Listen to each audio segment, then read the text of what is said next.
Hello dear students, তোমাদের জন্য 2021 সালে যারা পরীক্ষার্থী আছো তাদের জন্য তৃতীয় সপ্তাহে যে অ্যাসাইনমেন্টটা আছে অর্থনীতি অ্যাসাইনমেন্ট আজকে নিয়ে এসেছি।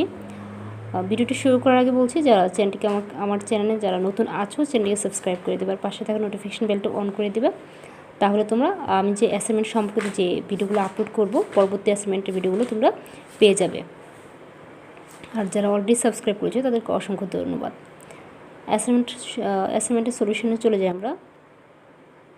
2021 সালে যারা পরীক্ষার্থী আছো তাদের জন্য তৃতীয় সপ্তাহের যে অ্যাসাইনমেন্টটা আছে অর্থনীতি অ্যাসাইনমেন্টে নিয়ে এসেছি দ্বিতীয় পত্রের।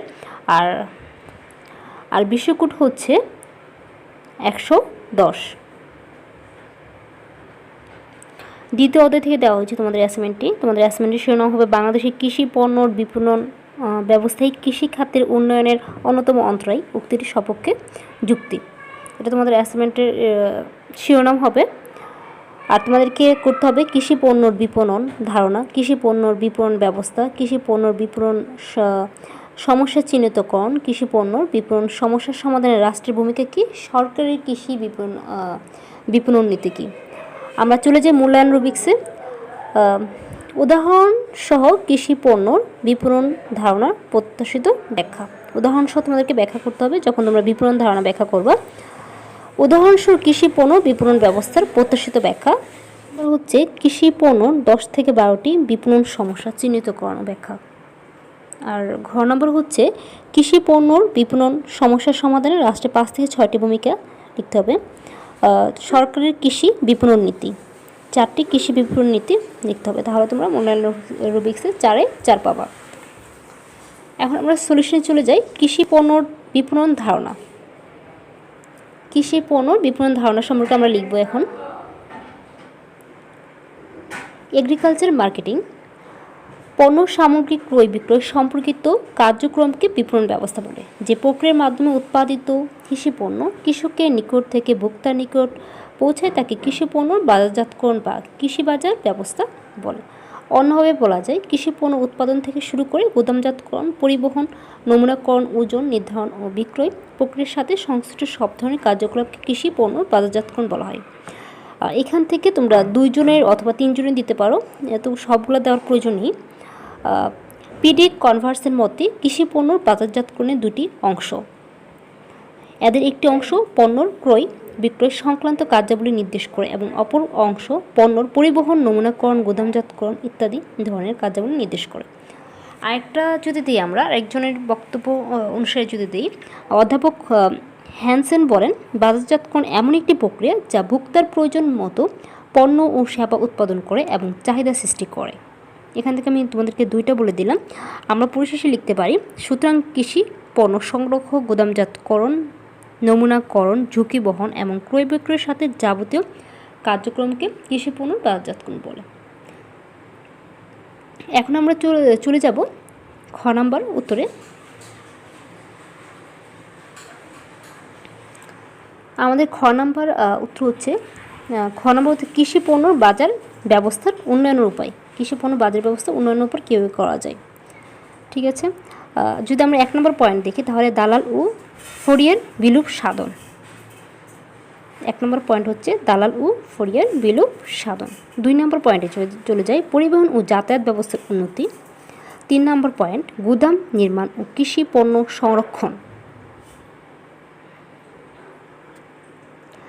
4 নম্বর পয়েন্ট শ্রেণী বিভাগ ও নমুনাকরণ। তোমরা বাকিটা লিখে দিবা, ডিটেলস হিসেবে তোমরা 2 থেকে 3 লাইন করে লিখে দিবা। যোগাযোগ ব্যবস্থার উন্নয়ন। যোগাযোগ ব্যবস্থার উন্নয়নটা কি তোমরা ডিটেল লিখে দিবা। বাজার নিয়ন্ত্রণ, সর্বনিম্ন মূল্য ধার্যকরণ, সমবায় বাজার গঠন, আন্তর্জাতিক বাজারের সাথে সম্পর্ক স্থাপন।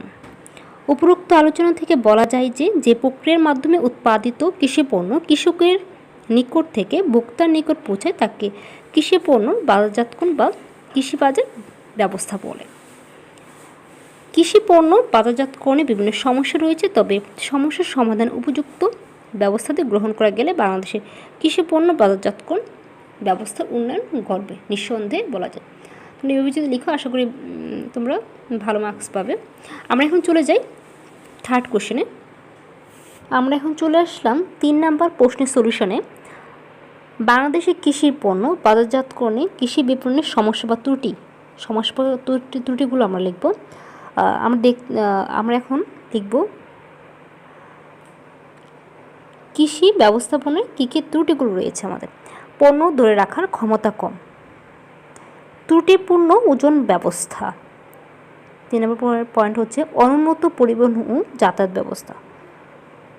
অনুন্নত পরিবহন ও যাতায়াত ব্যবস্থা। এখন আমরা যদি পরের পেজে চলে যাই, চলে আসলে আমরা নেক্সট পেজে। মধ্যস্থ কারবারের প্রভাব, সংগৃহীত বাজারের অভাব, বাজার সম্পর্কে অজ্ঞতা, পণ্য মান নির্ধারিত হয় না, মজুতদার ও চোরা কারবারের প্রভাব, সরকারের ভ্রান্ত নীতি। তাহলে এই পয়েন্টগুলো আমরা রেখে দেবো। আমরা অবশেষে কি বলতে পারি, উপযুক্ত আলোচনা থেকে বলা যায় যে প্রক্রিয়ার মাধ্যমে উৎপাদিত কৃষিপণ্য কৃষকের নিকট থেকে ভোক্তার নিকট পৌঁছায় তাকে কৃষিপণ্য বাজারজাতকরণ বা কৃষি বাজার ব্যবস্থা বলে। তাই কৃষিপণ্য উৎপাদন থেকে শুরু করে গুদামজাতকরণ, পরিবহন, নমুনাকরণ, ওজন নির্ধারণ ও বিক্রয় প্রক্রিয়ার সাথে সংশ্লিষ্ট সব ধরনের কার্যকলাপ কৃষি পণ্যর বাজারজাতকরণ বলা হয়। কৃষি পণ্য বাজারজাতকরণের উপযুক্ত সমস্যাগুলির কারণে কৃষকগণ তাদের উৎপাদিত পণ্যর ন্যায্য মূল্য থেকে বঞ্চিত হয়। এখন আমরা চলে যাব 4 নম্বর কোশ্চেনের সলিউশনে। 4 নম্বর প্রশ্নের আনসার হচ্ছে বাংলাদেশের কৃষি বিপণনে বাজারজাতকরণের রাষ্ট্রের ভূমিকাটা কী। Important and rule of agriculture marketing. এবার আমরা গুরুত্বটা কী তা লিখব।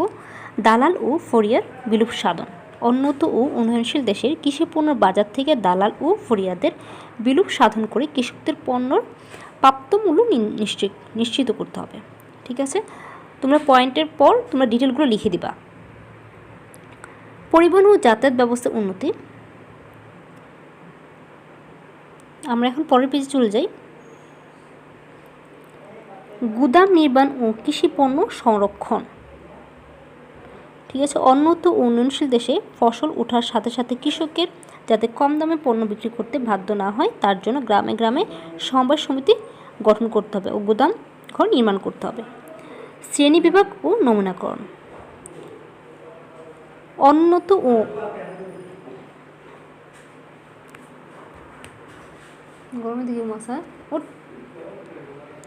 4 নম্বর হচ্ছে শ্রেণী বিভাগ ও নমুনাকরণ। উন্নত উন্নয়নশীল দেশে কৃষি পণ্যর মান অনুসারে শ্রেণী বিভাগ করতে হবে যাতে কৃষক ভালো পণ্যর জন্য ভালো দাম পায়। বাজার নিয়ন্ত্রণটা কি? উন্নত ও উন্নয়নশীল দেশে বিভিন্ন বাজারে কৃষকদের নিকট থেকে যাতে কেউ আড়তদার, পাল্লাদারি, বিভিন্ন চাঁদা প্রভৃতির অজুহাতে অর্থ আদায় করতে না পারে সেজন্য কৃষি বিভাগের কর্মচারীদের তদারকিতে গ্রাম অঞ্চলের বাজারগুলোকে সুষ্ঠুভাবে নিয়ন্ত্রণ করা দরকার। কৃষি ঋণ। উন্নত ও উন্নয়নশীল দেশে আর্থিক অনটনের জন্য কৃষক যাতে ফসলের মৌসুমে সস্তায় পণ্য বিক্রি করতে না পারে তার জন্য সরকারকে উপযুক্ত কৃষি ঋণের ব্যবস্থা করতে হবে। সর্বনিম্ন মূল্য ধার্যকরণ। উন্নত উন্নয়নশীল দেশে সরকারের কৃষি পণ্য যুক্তিসঙ্গত সর্বনিম্ন মূল্য ধার্য করা উচিত। আন্তর্জাতিক বাজারের সাথে সম্পর্ক স্থাপন। আন্তর্জাতিক বাজারের সাথে কী করতে হবে? সম্পর্ক স্থাপন করতে হবে।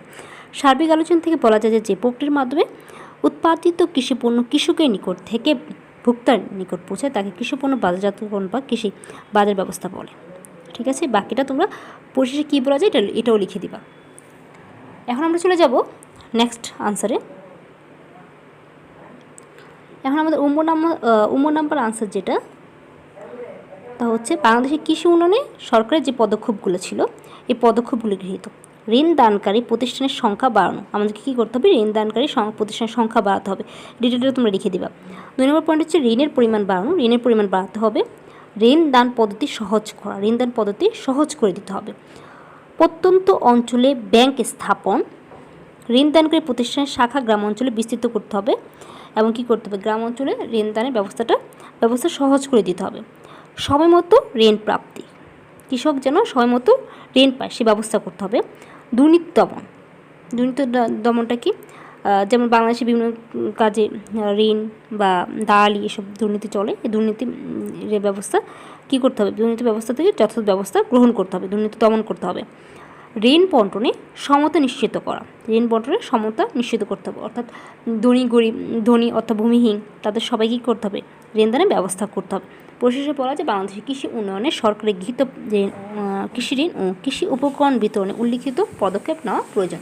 এই পদক্ষেপগুলো সরকারকে নিতে হবে। আরেকটি কথা বলে যে তোমাদের যে আনসারটি সলিউশন আমি করেছি অর্থনীতি বইয়ের, তোমাদের যে সুমন বড়ুয়ার যে বইটি আছে এই বইটি থেকে আমি অর্থনীতি সলিউশনটি করেছি। তোমরা যখন অ্যাসাইনমেন্টে লিখবা তখন তোমরা মূল্যায়ন যে রুবিক্স আছে, তোমাদের নির্দেশনা আছে, নির্দেশনাটা দেখে কেয়ারফুলি দেখে তারপর লিখবা। আর ভিডিওটি শেষ করে আগে আরেকবার বলে নিচ্ছি, যারা আমার চ্যানেল নতুন আছো চ্যানেলটিকে সাবস্ক্রাইব করে দেওয়ার পাশে থাকা নোটিফিকেশন বেলটি অন করে দেবে, তাহলে তোমরা আমার এডুকেশন সম্পর্কিত এবং অ্যাসাইনমেন্ট সম্পর্কিত ভিডিওগুলো পেয়ে যাবে। আর যারা অলরেডি সাবস্ক্রাইব করেছে তাদেরকে অসংখ্য ধন্যবাদ।